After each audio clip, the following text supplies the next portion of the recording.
Këtë të shtunë është mbajtur finalja e garës ndërkombëtare për Parkun e Besimit Faith Park, një ide që mblodhi në Tiranë 12 finalist nga Mbretëria e Bashkuar, Portugalia, Danimarka, Gjermania, Spanja, Meksika, Belgjika, Holanda dhe Italia për të prezantuar propozimet e tyre për Parkun e Ri të Tiranës, një projekt që synon të ndërtojë një hapësirë publike kushtuar harmonisë ndërfetare përmes natyrës dhe simbolikës shpirtërore. Kryeministri Edi Rama i pranishëm në event shprehur se Parku i Besimit që do të krijohet në Petrel do të jetë një transformim kuptim plot.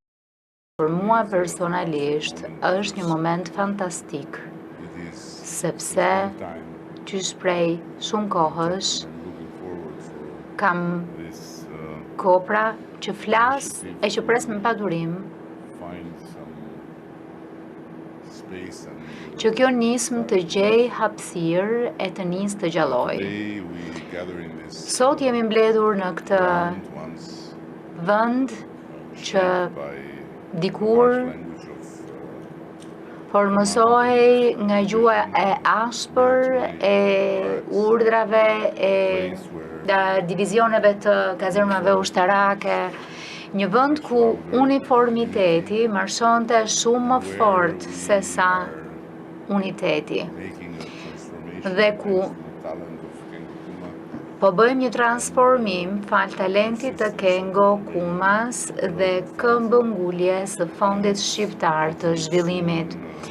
Me shpresë së shpejti do të kemi mundësi që ta hapim ta çelim këtë hapësirë për një qëllim krejt të ndryshëm e për aktivitete krejt të tjera për njerëz krijues, të talentuar e për çdo që na viziton e kërkon ta ndaj këtë hapësirë.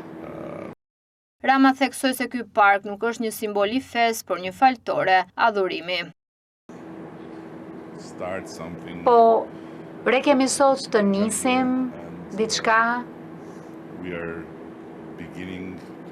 më të butë, po nisim të mendojmë në terma konkrete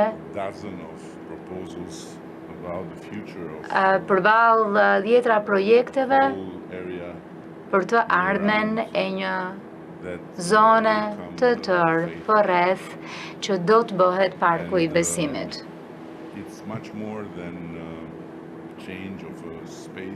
Ky është shumë më tepër se sa ndryshimi një hapësire. Besoj që është një transformim kuptim plot dhe nuk ka të bëj me fshirjen e së shkuarës, por me marrjen e saj, me shërbimin e saj. Duam të mbjellim pemë, duam të mbjellim shpresë e vazhdimsi. Parku i Besimit nuk është simbol i fesë. Krejt tjetër është një faltore adhurimi që nuk bën pyetje se në çfarë besoni, vetëm ju fton të vini, të mrekulloheni tek qëndresa e heshtur e pemëve të fikut, të vini re formën e pemëve të ullirit në erë dhe të kuptoni atë çfarë kuptuan para arsit tanë që zhvillimi nuk ishte vetëm thjesht një sfond, ishte në fakt